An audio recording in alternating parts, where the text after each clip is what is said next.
आप सभी का स्वागत है नायक सीरीज़ के सेट नंबर 20 में। तो सेट नंबर 20 का हम रिवीजन करेंगे फास्ट तरीके से। चलिए करते हैं अपनी वीडियो शुरुआत करने से पहले आपको बता दें कि इसके जो हैंड नोट है वो आपको हमारे टेलीग्राम चैनल पर मिलेंगे, जिसकी लिंक आपको डिस्क्रिप्शन बॉक्स में दी गई है। वहाँ से जाकर आप देख सकते हैं कि जितने भी सेट हैं वो अपलोड हैं या नहीं हैंड नोट वाले।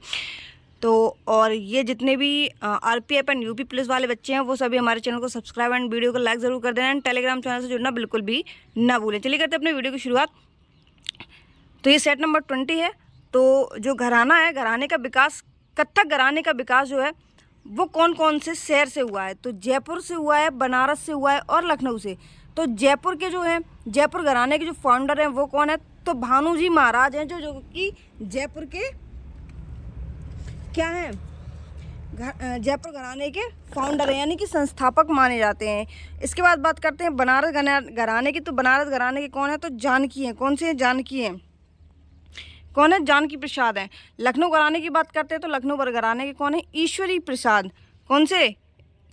ईश्वरी प्रसाद।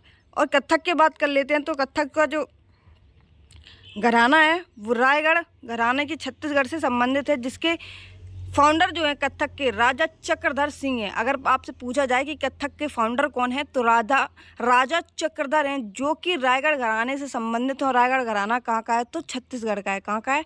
छत्तीसगढ़ का है। अगला क्वेश्चन है, त्रिमुखी, पंचमुखी, सप्तमुखी, नवमुखी ताल रचना किसने की है? तो ये जो रचना है वो एम बाला मुरली कृष्ण ने की है, जो कि कर्नाटक म्यूजिक के फाउंडर हैं और जिनके जनक कहा जाता है पुरंदर दास को। बड़े गुलाम अली कौन है? ये पटियाला घराना के फाउंडर है। कौन? बड़े गुलाम अली। पीटी जसराज कौन है? तो मेवाती घराना के संस्थापक हैं। पीटी जसराज को इंटरनेशनल खगोल संघ ने 2006 में एक हीन ग्रह का नाम रखा था। क्या रखा था? हीन ग्रह नाम रखा था। पंडित जसराज को ही हीन ग्रह के नाम से किसको जानते हैं? तो पंडित जसराज को जानते हैं। इन्हें उपाधि 2006 में इंटरनेशनल खगोल संघ ने दी थी। अगला क्वेश्चन है, कथक युगल। कथक का युगल किसको कहा जाता है? कमलिनी और नलिनी अस्थाना को कहा जाता है। अस्थाना, जितने भी अस्थाना से नाम आएंगे वो सभी किस में जाएंगे? कथक में जाएंगे। इन्हें क्या हुआ था? 2022 में पद्मश्री से सम्मानित किया गया था, कमलिनी और नलिनी अस्थाना को। भरतनाट्यम की बात कर लेते हैं तो तंजावर चौकड़ी जो है वो भरतनाट्यम से संबंधित है। तंजावर चौकड़ी कहाँ पे है? तो चेन्नई, पोन्नई, बड़ीवेल्लू और शिवानंदन में स्थित है। कुचिपुड़ी की बात कर लेते हैं तो राधा रेड्डी और राजा रेड्डी, जितने भी रेड्डी से नाम आएंगे वो सभी कहाँ जाएंगे? कुचिपुड़ी के पास में जाएंगे। मणिपुरी की बात कर लेते हैं तो झाबरी बहन, दर्शना, नयना, रंजना और सुवर्णा, जितनी भी ये जो बहनें हैं मणिपुर की, और इनके गुरु का नाम क्या है? तो गुरु विपिन सिंह इनकी झावेरी बहनों के गुरु का नाम है। ठीक है। भरतनाट्यम के युगल किसको कहा जाता है? तो बीपी धनजयम और शांता धनजयम को कहा जाता है। धनजयम जो है, धन जयम, ये देखना है, इसमें यम है और इसमें भी यम है भरतनाट्यम में। तो धनजयम जो नाम आएगा वो भरतनाट्यम, धनजयम भरतनाट्यम। वादन की बात कर लेते हैं। पहली महिला सरोद वादक कौन थी? तो पहली महिला सरोद वादक विदुषी सरड रानी थी। कौन सी थी? विदुषी सरड रानी पहली सरोद महिला थी। बांसुरी की बात कर लेते हैं तो अगला ठाकर जो है वो पहली महिला बांसुरी वादक थी। सितार की बात कर लेते हैं तो अनुष्का शंकर जो है, जो कि पंडित रविशंकर की पुत्री है। ये किससे संबंधित है? तो ये सितार वादक की पहली महिला थी। कौन सी? अनुष्का शंकर। तबला की बात कर लेते हैं तो अनुराधा पाल, बला और पाल, अनुराधा पाल किससे? तबला की पहली महिला थी। संतूर की पहली महिला की बात कर लेते हैं तो श्रुति अधिकारी थी। कौन थी? श्रुति अधिकारी। शहनाई की एकमात्र पहली महिला की बात कर लेते हैं, अभी तक दूसरी कोई नहीं हुई, तो ये कौन सी थी? तो बागेश्वरी कमर जो है ये शहनाई की एकमात्र पहली वादका थी। उड़ीसा का रज पर्व की बात कर लेते हैं तो ये 3 दिन मनाया जाता है। रज पर्व मानसून के दौरान ये मनाया जाता है। जो रज पर्व है, पहले दिन पहली रज, मिथुन संक्रांति और भूदा। पहले दिन को पहली रज बोलते हैं, दूसरे दिन को मिथुन संक्रांति बोलते हैं और तीसरे दिन को भूदा या फिर बसी रज कहते हैं, जो कि जून के मध्य में मनाया जाता है। जो कि जून के मध्य माह में ये मनाया जाता है। कौन सा? उड़ीसा का रज पर्व या फिर उड़ीसा का नुआखाई, और भी बहुत सारे जो पर्व हैं वो हैं। फेस्टिवल और कौन कौन से हैं? तो कोणार्क नृत्य महोत्सव, पुरी बीच महोत्सव, धनु यात्रा, नुआखाई, विष्णु संक्रांति, कौन से वहाँ पे संक्रांति को क्या बोलते हैं, तो विष्णु संक्रांति बोलते हैं। कोणार्क नृत्य महोत्सव पुरी बीच, क्योंकि ये सभी नाम वहीं के हैं, उड़ीसा के, कोणार्क हो या फिर पुरी हो या फिर धनुजात्रा, नुआखाई, विष्णु संक्रांति, ठीक है। बलबीर सिंह दोसांझ की बात करते हैं तो 1957 में इन्हें पद्मश्री से सम्मानित किया गया था। ये पहले खिलाड़ी थे। कौन? बलबीर सिंह दोसांझ। इनकी एक पुस्तक की द गोल्डन हैट्रिक, कौन सी? द गोल्डन हैट्रिक इनकी एक पुस्तक की। इन्हें राष्ट्रीय हॉकी पुरस्कार इन्हीं के नाम पर दिया जाता है। राष्ट्रीय हॉकी पुरस्कार जो है वो किन के नाम पर दिया जाता है, तो बलबीर सिंह दोसांझ के नाम पर ही दिया जाता है। मिल्खा सिंह की बात कर लेते हैं तो 1959 में इन्हें पद्मश्री से सम्मानित किया गया था। किनको? मिल्खा सिंह को। धनराज पिल्ले की बात कर लेते हैं तो इन्हें पहला भारत रत्न दिया गया था। क्या?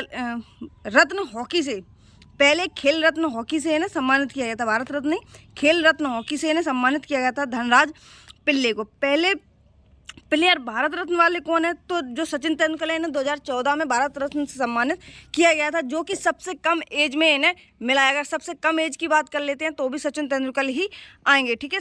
और CN राव को भी दिया गया था, जो कि केमिस्ट्री के साइंटिस्ट माने जाते हैं। पहले प्लेयर जिन्हें पद्म विभूषण मिला है तो 2007 में पहले पद्म विभूषण से सम्मानित विश्वनाथ आनंद जो हैं, जो कि चेस से संबंधित रखते हैं, इन्हें पद्म विभूषण से सम्मानित किया गया था। लॉन टेनिस की बात कर लेते हैं तो लॉन टेनिस जो कि डबल मैच में कोर्ट की लंबाई कितनी होती है, तो डबल मैच में यानी कि डबल जोड़े यानी कि 2 लोग खेलते हैं तो इसमें लेंथ 78 फीट और इसकी चौड़ाई 36 फीट होती है। जबकि सिंगल की बात कर लेते हैं तो यहाँ पे ये 78 ही फीट रहती है और ये 27 फीट रह जाती है। अगर 1 मीटर में कितने फिट होते हैं, तो 1 मीटर में 3.31 फिट होते हैं। 1 मीटर में कितने फिट होते हैं, तो 3.31 फिट होते हैं। युगल की बात करते हैं तो 78, 36 और वैसे 78, 27, ठीक है।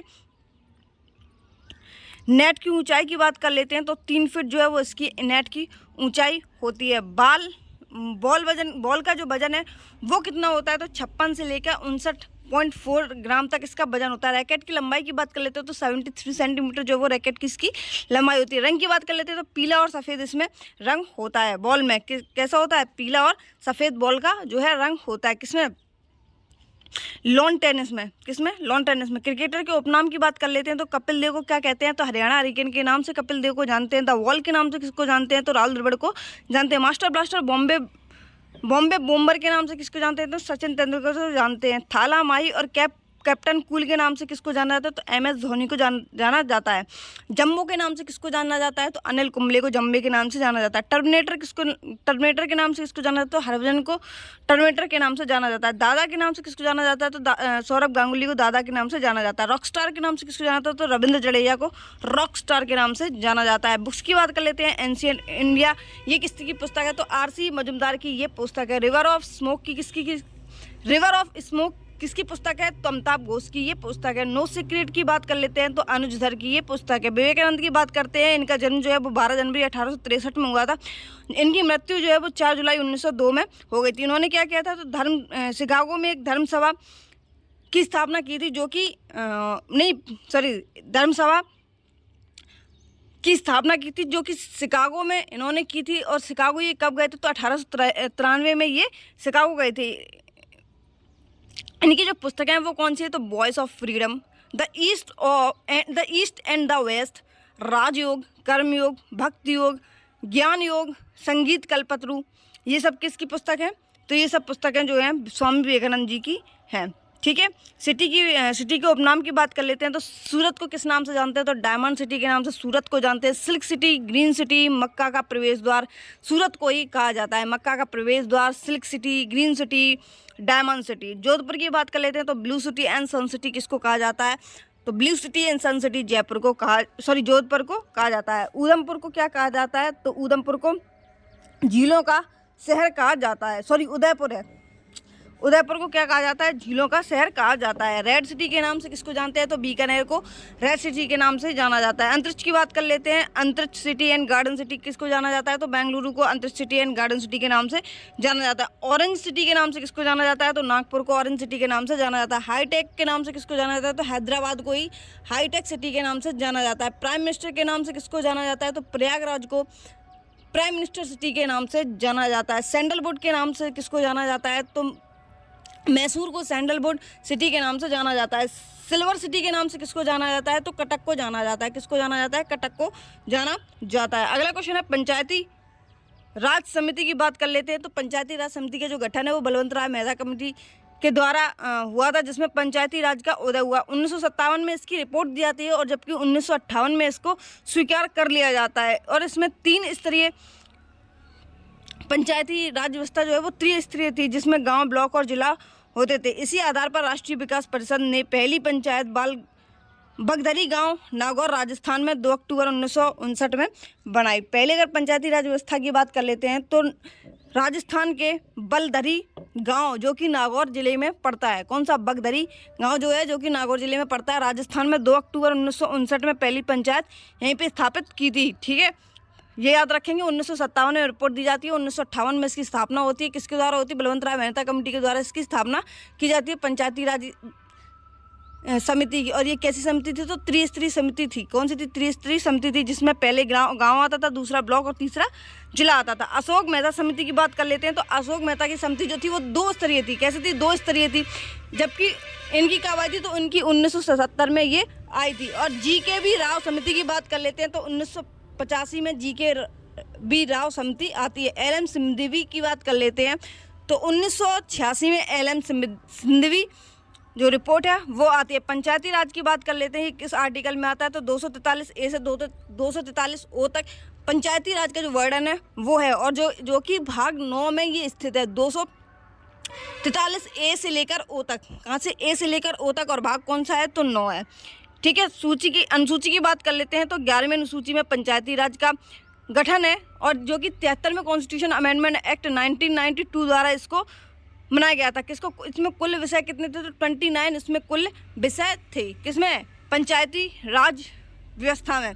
हाई कोर्ट की बात कर लेते हैं। तो हाई कोर्ट इलाहाबाद जो है 1861 के एक्ट से 1886 में इलाहाबाद हाई कोर्ट जो है इसकी स्थापना होती है, जिसकी बेंच प्रेजेंट टाइम में कहाँ पर है? तो लखनऊ में इसकी बेंच है। कलकत्ता की बात कर लेते हैं। तो 1862 में 2 जुलाई 1862 में कलकत्ता हाई कोर्ट की स्थापना होती है। मद्रास हाई कोर्ट की बात कर लेते हैं। तो 1862 में 15 अगस्त 1862 में इसकी स्थापना होती है। 2 जुलाई 1862, 15 अगस्त 1862 और 14 अगस्त 1862।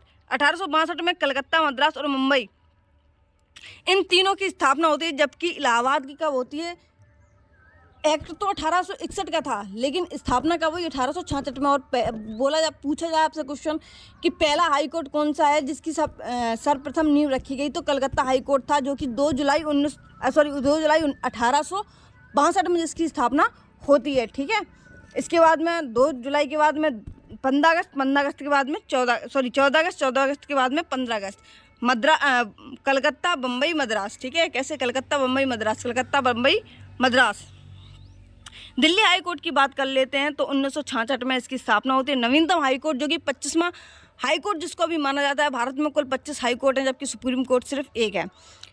ठीक है, जो कि आंध्र प्रदेश के अमरावती जिले में अभी हाल ही कुछ दिनों पहले ही इसको मान्यता दी गई है। सबसे बड़ा हाई कोर्ट की बात कर लेते हैं। तो सबसे बड़ा जो हाई कोर्ट है वो झारखंड का हाई कोर्ट माना जाता है। सबसे बड़ा हाई कोर्ट जो कि जजेस देखो, एक तो होता है क्षेत्रफल के आधार में कि उसका एरिया कितना है, और दूसरा है कि उसमें सबसे ज़्यादा जजेस जिसमें है वो कौन सा है। तो सबसे ज़्यादा जो एरिया वाला है वो है झारखंड वाला, और जिसमें सबसे ज़्यादा जजेस वगैरह हैं वो है इलाहाबाद वाला। ठीक है, एरिया के मामले में झारखंड, और वैसे अगर पूछा जाए तो इलाहाबाद है। अगला क्वेश्चन है हाई कोर्ट अधिकार क्षेत्र है। देखो, लक्षद्वीप जो है वो किसके अधिकार में आता है? तो केरल के। महाराष्ट्र, गोवा, दमन और दादरा नगर हवेली, ये कहाँ आती है? तो ये मुंबई के क्षेत्र में आती है। कौन से क्षेत्र में आती है? मुंबई के क्षेत्र में आते हैं। अंडमान एंड निकोबार की बात कर लेते हैं। अंडमान एंड निकोबार और पश्चिम बंगाल, ये कौन से हाई कोर्ट के अगर कुछ भी यहाँ पे होता है तो वो कौन से हाई कोर्ट में जाएंगे? तो ये कलकत्ता हाई कोर्ट में जाएंगे। देखो, मद्रास की बात कर लेते हैं। मद्रास हाई कोर्ट में कौन कौन से जाएंगे? तो तमिलनाडु और पुडुचेरी के जितने भी केस हैं वो मद्रास हाई कोर्ट में जाएंगे। चंडीगढ़ हाई कोर्ट की बात कर लेते हैं। चंडीगढ़ हाई कोर्ट में कौन कौन से आएंगे? तो पंजाब और हरियाणा के जितने भी कोर्ट हैं, सॉरी जितने भी केस हैं पंजाब और हरियाणा के, वो किस में जाएंगे? तो चंडीगढ़ हाई कोर्ट में ये जाएंगे। हाई कोर्ट की बात कर लेते हैं, तो हाई कोर्ट कौन से आर्टिकल में आता है? तो ये 214 आर्टिकल में आता है। और एक न्यायाधीश को शपथ कौन दिलाता है? तो गवर्नर दिलाता है। कौन दिलाता है? गवर्नर दिलाता है। किसके कहने पर? तो सीजेआई के परामर्श से दिलाता है। किसके? और सॉरी राज्यपाल क्या करता है? राज्यपाल एक तो राष्ट्रपति को शपथ दिलाएगा, और सुप्रीम कोर्ट के सीजेआई यानी चीफ जस्टिस ऑफ इंडिया जो है उसकी परामर्श से इसको शपथ दिलाएगा। किसको? न्यायाधीश को। गुवाहाटी की बात कर लेते हैं, तो गुवाहाटी जो कि असम में है। नागालैंड, अरुणाचल प्रदेश और मिजोरम और खुद के असम, कौन कौन से? नागालैंड, मिजोरम, अरुणाचल प्रदेश और असम, खुद असम। इसके केस जितने भी हैं वो कहाँ जाएंगे? तो वो गुवाहाटी हाई कोर्ट में जाएंगे। सबसे बड़ी बेंच अधिकारिता में कौन सी है? तो गुवाहाटी हाई कोर्ट जो है वो सबसे बड़ी अधिकारिता बेंच है। जजेस की बात कर लेते हैं, मैंने बताया था अभी कौन सा, तो इलाहाबाद। और क्षेत्रफल की बात कर लेते हैं तो झारखंड है, ठीक है। और वैसे सबसे बड़ी अगर बेंच अधिकारिता में पूछी जाए तो कौन सी है? गुवाहाटी है। मोहम्मद बिन कासिम की बात कर लेते हैं, MBK की बात कर लेते हैं, तो इस सिंध क्षेत्र में जजिया कर इसने स्टार्ट किया था। क्या किया था? मोहम्मद बिन कासिम ने जजिया कर स्टार्ट किया था, जो कि गैर मुसलमानों से ये नहीं लिया जाता। कश्मीर में जजिया कर किसने शुरू किया था? तो ऐबक ने कश्मीर में जजिया कर लगाया। ब्राह्मण पर जजिया कर किसने लगाया था? तो फिरोज शाह तुगलक ने ब्राह्मण पर जजिया कर लगाया। जजिया कर को ख़त्म कब किया था? तो अकबर ने 1564 ईस्वी में जजिया कर को ख़त्म कर दिया था। लेकिन पुनः जजिया कर किसने शुरू किया? तो औरंगजेब ने इसको पुनः शुरू कर दिया था। जजिया जड़ से ख़त्म किसने किया? तो जहांदार शाह ने 1712 ईस्वी में इसको ख़त्म कर दिया था। ऐबक ने क्या किया था? कश्मीर में लगाया था। फिरोज शाह तुगलक ने क्या किया था? तो ब्राह्मणों पर भी कर लगाया था। सबसे पहले किसने लगाया था? तो मोहम्मद बिन कासिम ने सिंध क्षेत्र में जजिया कर लगाया था, जो कि गैर मुसलमानों को नहीं देना पड़ता था। सॉरी, गैर मुसलमानों को भी देना पड़ता था। गैर मुसलमान मतलब मुस्लिमों को छोड़ के बाकी सबको देना होता था, चाहे कोई भी हो। जजिया कर को ख़त्म किसने किया? अकबर ने। फिर पुनः किसने स्टार्ट किया? तो औरंगजेब ने। और जड़ से ही ख़त्म किसने कर दिया? तो जहांदार शाह ने 1712 में इसको ख़त्म कर दिया था। अगला क्वेश्चन है, अरब पर आक्रमण किसने किया? तो 711 AD में अबेदुल्ला ने किया। 711 AD में बुंदेल ने किया। फिर 712 AD में कासिम ने किया, जो कि सिंध क्षेत्र के राजा दाहिर पर आक्रमण किया गया था। पहला अरब आक्रमण की बात कर लेते हैं, तो पल्लव वंश के शासक नरसिंह वर्मन द्वितीय में, जिनका कार्यकाल 695 से 728 ईस्वी तक रहा। किसका? नरसिंह वर्मन द्वितीय का। और नरसिंह वर्मन द्वितीय के शासनकाल में ही पहला अरब आक्रमणकारी पल्लव शासक आया था। और नरसिंह वर्मन द्वितीय ने क्या कराया? तो एक तो शोर मंदिर का निर्माण कराया था, और एक कांची कैलाश मंदिर का निर्माण कराया। किसका? एक तो शोर मंदिर का और एक कांची कैलाश मंदिर का। शोर मंदिर कहाँ पर है? तो शोर मंदिर ये कर्नाटका की साइड में पड़ता है, ठीक है। इसके बाद बात कर लेते हैं विदेशी अटैक जो कि क्रम से हुए हैं। ईरानी ने कब किए? हकामनी साम्राज्य जो है, कौन सा? हकामनी साम्राज्य में किसने किया है? तो ईरानियों ने किया है। सिकंदर के टाइम पे किसने किया है? तो यूकोपिये ने किएगा। इंडो ग्रीक ने कब किया है? तो इंडो ग्रीक यानी कि हिंदू यूनानी ने भी किया है। फिर उसके बाद शक, पल्लव, कुषाण, अरब और तुर्क। ये SPKAT, क्या? SPKAT। IG कह रहे हैं SP से KAT। कौन? IG कह रहे हैं SP से KAT। काट, क्या काट? कुछ भी काट दो। सोमनाथ मंदिर पर अटैक कब किया है? तो सोमनाथ मंदिर जो है वो है कहाँ पर स्थित? तो ये गुजरात में स्थित है। और 1025 में मोहम्मद गजनवी ने इस पर आक्रमण किया था, जो कि गजनी वंश से संबंधित या फिर यामनी वंश से संबंधित है, जो कि उसका 16वां अटैक था। और 17वां जो अटैक है वो इलियड के अनुसार, वैसे इलियड के अनुसार कुल इसने कितने आक्रमण किए हैं? तो 17वां 17 जो आक्रमण है वो थे। और 16वां आक्रमण कौन सा था, तो सोमनाथ मंदिर पर था, जो कि 1025 ईस्वी में किया था। सोमनाथ मंदिर कहाँ स्थित है, तो गुजरात में ये स्थित है। कन्नौज पे इसने आक्रमण कब किया, तो 1021 में कन्नौज पर आक्रमण किया। मथुरा पर आक्रमण कब किया, तो 1018 में मथुरा पर ये आक्रमण किया गया। और इसके बाद कश्मीर पर आक्रमण की बात कर लेते हैं, तो 1015 में कश्मीर पर आक्रमण किया, जो कि विफल हो गया था। क्या हो गया था, विफल हो गया था। बुक्स की बात कर लेते हैं।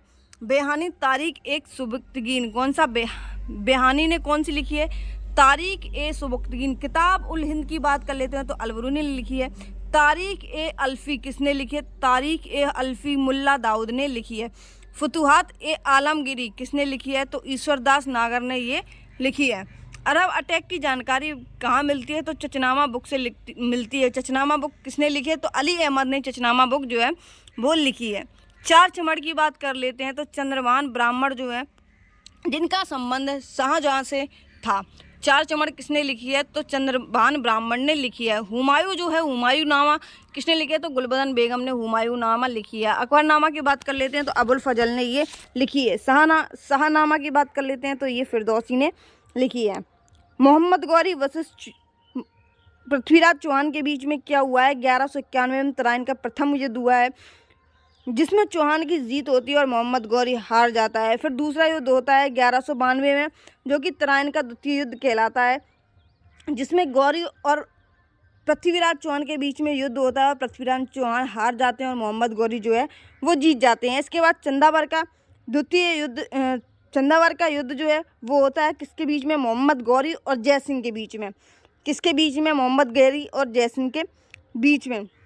जय सिंह कौन थे, तो ये कन्नौज यानी गैरवाल वंश से संबंधित थे। इनकी बेटी जो थी वो संयोगता थी और चौहान से इन्होंने शादी की थी। जयचंद ने क्या किया था,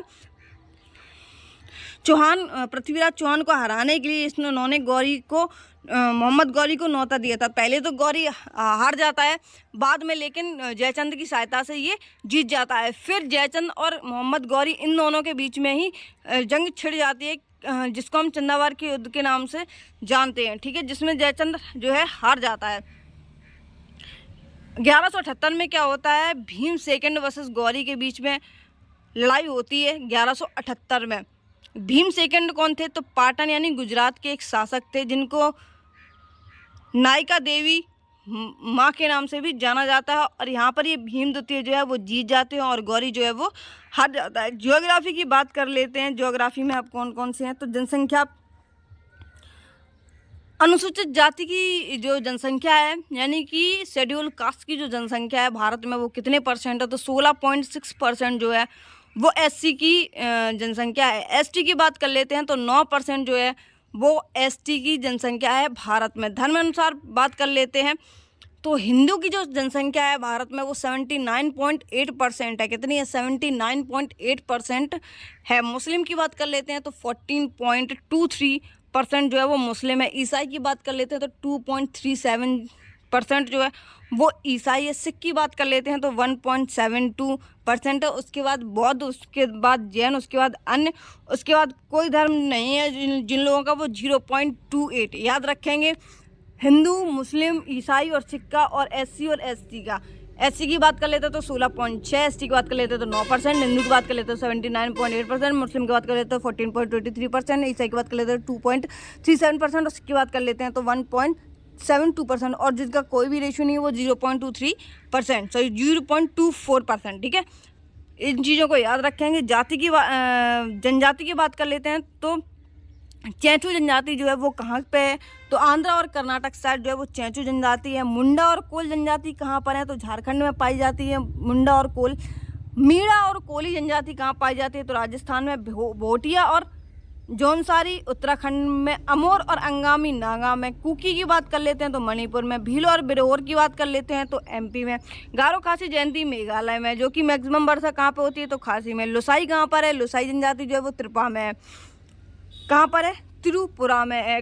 कोरकू अगरिया ये कि छत्तीसगढ़ में है। सोमपेन की बात कर लेते हैं, तो सोमपेन और जवारो कहाँ के हैं, तो अंडमान एंड निकोबार के हैं। भील और बिरहोर की बात कर लेते हैं, तो भील और रुबुर कहाँ पर है, एमपी साइड है भारतीय कृषि अनुसंधान परिषद यानी कि Indian council of agriculture and research की बात कर लेते हैं तो 16 जुलाई 1929 में इसकी स्थापना होती है, जिसका हेडक्वार्टर नई दिल्ली में है, जिसको हम ICAR के नाम से भी जानते हैं। इसका फुल फॉर्म याद रखेंगे, Indian council of agriculture research के नाम से इसको जाना जाता है। इसमें क्या है, भारत में जो मिट्टियाँ होती हैं उनके बारे में ये पता लगाता है कि भारत में कितनी प्रकार की मिट्टियाँ हैं। अगर पूछा जाए तो 8 प्रकार की मिट्टियाँ हैं, जलोढ़, काली लेटराइट, पर्वतीय, शुष्क, लवणीय, पीटमय और लाल। पीटमय को ही हम दलदली भी कहते हैं और शुष्क वाली जमीन को हम मरुस्थलीय भी कहते हैं। पूछा जा सकता है कि पीटमय मिट्टी जो है वो उसका दूसरा नाम क्या है, तो वो दलदली है। ठीक है, काली मिट्टी के बारे में जान लेते हैं। इसको रेगुड़ मिट्टी के नाम से भी जाना जाता है, लावा मिट्टी के नाम से भी जाना जाता है और करेल मिट्टी के नाम से भी जाना जाता है। अंतर्राष्ट्रीय स्तर पर इसको चेरनोजोम के नाम से जाना जाता है। स्टेट, कौन कौन से स्टेट में काली कपासी मिट्टी जो है वो पाई जाती है, तो गुजरात है, MP है और महाराष्ट्र। महाराष्ट्र की बात कर लेते हैं तो इस जगह पर मैक्सिमम कपासी काली मिट्टी पाई जाती है। कैसी काली कपासी मिट्टी पाई जाती है। काली मृदा की बात कर लेते हैं तो काली मृदा में उगने वाले कौन कौन सी चीज़ें हैं, तो तिलहन, बाजरा, अलसी, तंबाकू। जलोढ़ मिट्टी की बात कर लेते हैं। जलोढ़ मिट्टी में क्या होता है, तो धान होता है, जिसको हम जलोढ़ मिट्टी को क्या कहते हैं, बांगर एवं खादर भी कहते हैं। मिट्टी का परसेंटेज, जलोढ़ मिट्टी का परसेंटेज कितना है, तो 43% है। लाल मिट्टी की बात कर लेते हैं तो 18% है।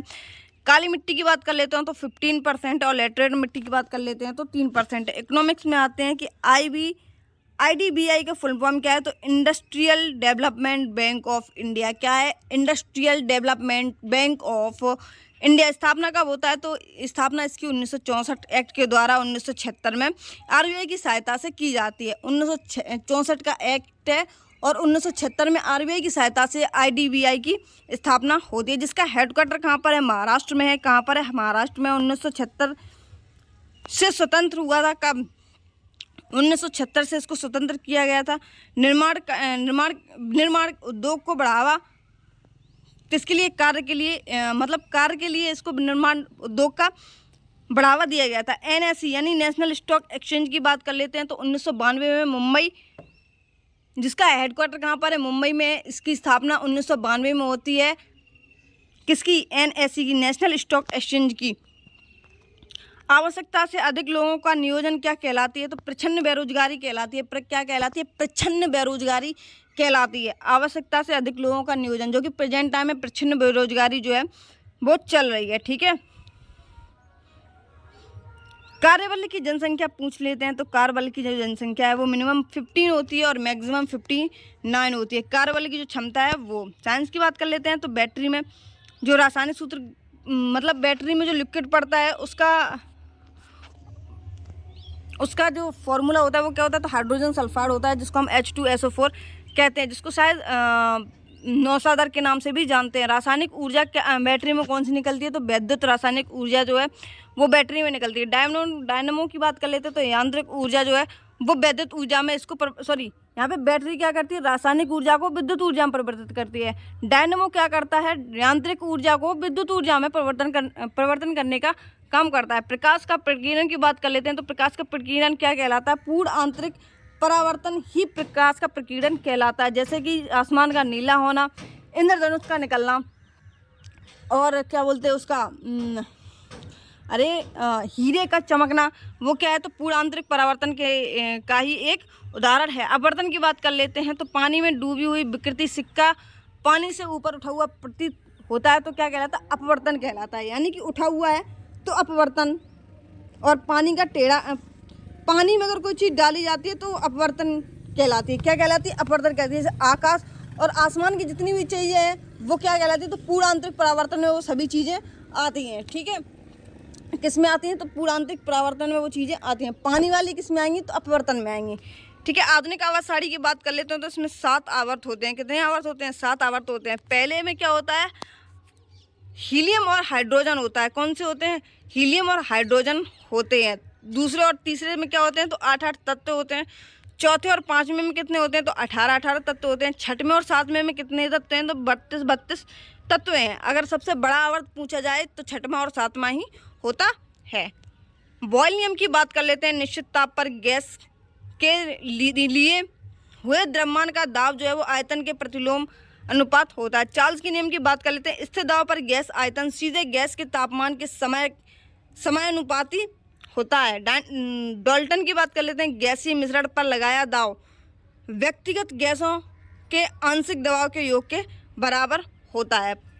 परम ताप की बात कर लेते हैं तो -273 डिग्री सेंटीग्रेड पर परम ताप होता है। केल्विन की बात कर लेते हैं तो 0 डिग्री केल्विन होता है परम ताप। फ़ारेनहाइट की बात कर लेते हैं तो -459 यानी कि 459 डिग्री फ़ारेनहाइट पर परम ताप होता है। -273 डिग्री सेंटीग्रेड। केल्विन की बात कर लेते हैं तो 0 केल्विन, और फ़ारेनहाइट की बात कर लेते हैं तो 460 लगभग में, यानी कि माइनस में 459 फ़ारेनहाइट जो है वो परम ताप कहलाता है। मानव मस्तिष्क की बात कर लेते हैं तो बाहरी आवरण जो है उसको दृढ़ तनिका या ड्यूरामेटर कहते हैं। मस्तिष्क रीढ़ की हड्डी को जोड़ता है। क्या करता है? मस्तिष्क रीढ़ की हड्डी को जोड़ता है, जिसको दृढ़ तनिका कहते हैं और ड्यूरामेटर भी कहते हैं। मस्तिष्क को सुरक्षा एवं पोषण कौन प्रदान करता है? तो मृदु तनिका प्रदान करती है। कौन करता है? तो मृदु तनिका प्रदान करती है। कोराकाइड की बात कर लेते हैं तो कोराकाइड कौन सी हड्डी होती है? तो कंधे की हड्डी होती है। कंधे की हड्डी को क्या कहते हैं? तो कोराकाइड कहते हैं। क्या कहते हैं? कोराकाइड कहते हैं। करंट के क्वेश्चन है। ब्रांड एम्बेसडर की बात कर लेते हैं। स्पेस इंडिया के ब्रांड एम्बेसडर कौन है? तो संजना सांधी जो है वो स्पेस इंडिया की ब्रांड एम्बेसडर है। रोड सेफ्टी के लिए कौन है? तो अक्षय कुमार है। CSK की कौन है? तो कैटरीना कैफ है। MRF एंड मिंट्रा के कौन है? तो विराट कोहली है। BPCL की बात कर लेते हैं तो नीरज चोपड़ा है। ICC T20 वर्ल्ड कप की बात कर लेते हैं तो युवराज सिंह है। नाडा की बात कर लेते हैं तो सुनील शेट्टी है। आपका क्वेश्चन है कि नाडा की स्थापना कब होती है, नाडा का फुल फॉर्म क्या है और नाडा किसके लिए बनाई गई। स्पेस फुटबॉल लीग के ब्रांड एम्बेसडर कौन है? तो रोहित शर्मा है। महाराष्ट्र की बात कर लेते हैं। महाराष्ट्र में अभी प्रेजेंट टाइम में क्या क्या हुआ है? तो 1200 करोड़ की हाइब्रिड ऊर्जा परियोजना जो कि महिंद्रा के द्वारा और महिंद्रा के द्वारा परियोजना ये चलाई गई, और महिंद्रा के जो फाउंडर हैं वो कौन है? तो प्रेजेंट टाइम में आनंद महिंद्रा इसके फाउंडर हैं। सॉरी, फाउंडर नहीं, प्रेजेंट टाइम में CEO बोल सकते हैं। 150 मेगावाट की सौर प्लस पवन ऊर्जा से बिजली का बनना जो है वो महाराष्ट्र में किया गया है। IPL में मैक्सिमम खेलों की बात कर लेते हैं तो IPL में 264 मैच प्रेजेंट टाइम में हुए। पहले व्यक्ति कौन थे? महेंद्र सिंह धोनी थे, जिन्होंने 7000 रन बनाए T20 पहले में, और 300 कैच भी T20 में ही